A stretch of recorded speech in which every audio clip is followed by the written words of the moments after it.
Mayong adlaw sa mga pinalanggan natin nga tagsumulunod sang RMND YHB 2 Kid Negros and Earth Sunday TV. Ini inyong alagad si Patrick Bucabal, kakaupo nito si Gerard Andrade, Melvin Plutenia, and Gisrael Yulingo. Bago kita magasugod sa part 2 sa ating trivia about Bacolod City, please like, share, and subscribe to our channel. And please don't forget to click the notification bell para updated ka mo sa mga bago nga videos. If you're a local tourist or a tourist from other country or tumando ka nga taga Bacolod, nakadtuan, nalagawan, or nalabyan mo gid ang Bacolod Public Plaza. When Bacolod was declared as the capital of Negros Island in 1846, the Spanish colonial government in Negros set to work in creating a public plaza. However, ang plaza nga pag-aobrahon is tamay kagamay. That's when Dono si Vicente Luxin Gonzaga donated a portion of his property to expand the plaza. The plaza has two portions, one owned by the city government and the other half by the Diocese of Bacolod. The land area of Bacolod Public Plaza is 2 hectares or 4.9 acres. It was Ildefonso Coscolwela, the provincial treasurer, chaired the committee in renovating the Bacolod City Public Plaza. The construction started in 1922 and the bandstand was erected in 1926 and it was inaugurated in 1927. Classical European was a theme for the plaza. The names of famous Western classical music composers Beethoven, Wagner, Haydn, and Mozart are inscribed at the base of the gazebo's roof.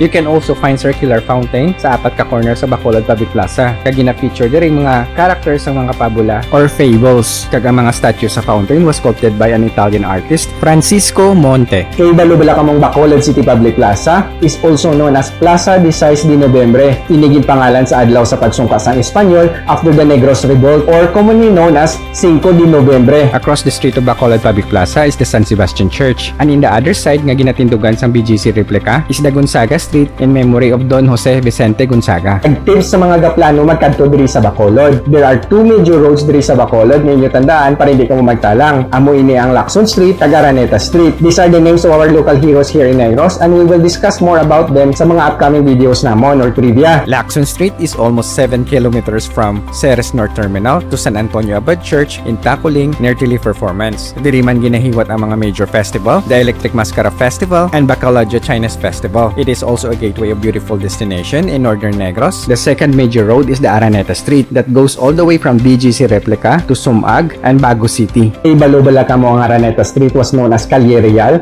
before it was renamed as Araneta in honor of Don Juan Araneta. Kagang San Juan Street kung di ninyo makita ang base center kagang backup 1, seawall na sa una before it was reclaimed. Kag may airport man ang gina-operate sa una ni Jose Tensay on 1925 pero wala ina nagdugay kay tungod nagpatukod man ang mga locuses sang Negros Iloilo Air Express dira sa Tangob. Kagdugang pagid nga ihibalo, ang Gatoslao Street ginatawag gina sang una as Washington Street, kag ang Quadra Street ginatawag man sang una as President Howard Taft Street. It was named after the US President Howard Taft, and he was the only American President and Chief Justice nga nakatapak diri sa Negros. Kag sa Quadra Street ang pinakauna nga manukan before it was transferred sa Manukan Country sa reclamation. Later, it was changed to Quadra Street in honor of the former Mayor Fernando Cuadra, the last municipal mayor of Bacolod. He was succeeded by Alfredo Choy Piding Montelibano Sr. as the first mayor of Bacolod as a city.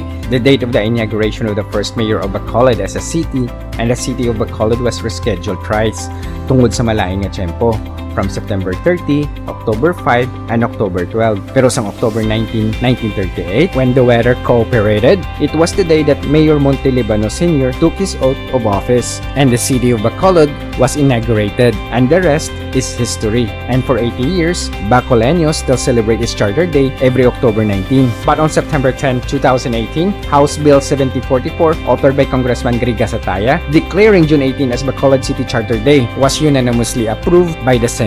Bacolod Mayor Ibilio Bing Yunardea stressed that changing the Charter Day of Bacolod City from October 19 to June 18 is a matter of correcting a wrong with legal and historical basis. And it's not about politics. And he is right. President Manuel L. Quezon signed the special charter for the city of Bacolod on June 18, 1938. Now, we can enjoy the Mascara on October, kag aton man handurawan ang history sang aton nga syudad kada Hunyo. So nag-message naman sa Earth Sunday TV si Mark Anthony Flores. Thank you so much sa imong pamangkot. Ang pamangkot niya is nga balagi na tawagin niya nga Barangay Villamonte. Villamonte is actually a short term for Villamonte Libano. So amo na ang ginatawag nila Barangay Villamonte from Villamonte Libano to Villamonte.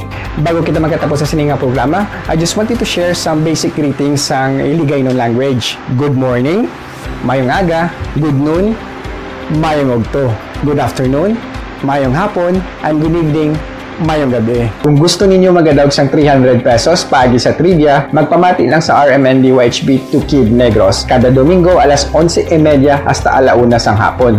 Kung gusto ninyo mangin updated sa news and current affairs kag sa mga drama sa RMND YHB, i-like lang amon nga Facebook page at DYHB Tatak RMN page. Kag kung gusto naman ninyo mga documentary and travel, magtanaw lang sa Earth Sunday TV sa kay Jezreel Lilinggo. Ginatamyaw ko lang ilang mga loyalista namon nga listeners ng RMND YHB 2 Kid Negros kang gatanaw sa Earth Sunday TV. Mga Balocos family sa Sagay City, ang Toto sa Organic Farm sang Kawayan, kay Dicky Rom sang Kabangkalan. And thank you so much Bacolod Tito and Titas Classic sa Facebook page. And Old Negros, thank you man sa mga information nga ginahatag ninyo sa akon sa pagbulig sa akon sa amon nga trivia. Kaginatamyaw ko man ang Delta Heatwave sa Cadiz City. Ang mga taga Victorias na natin nga mga kilala, may lang da nga pagtanaw. And sa South naman sa Mabinay, may lang da nga pagtanaw kag pamati perme sa amon nga istasyon. Dili na magkatapos ang amon nga programa and parting words from Marcus Garvey. The person who doesn't know about his past history and its origin and its culture is like a tree without a roots. Tani nag-enjoy ka mo kag nagdugang pagid ang inyong nahibalaan. See you next time on our next trivia. Bye for now!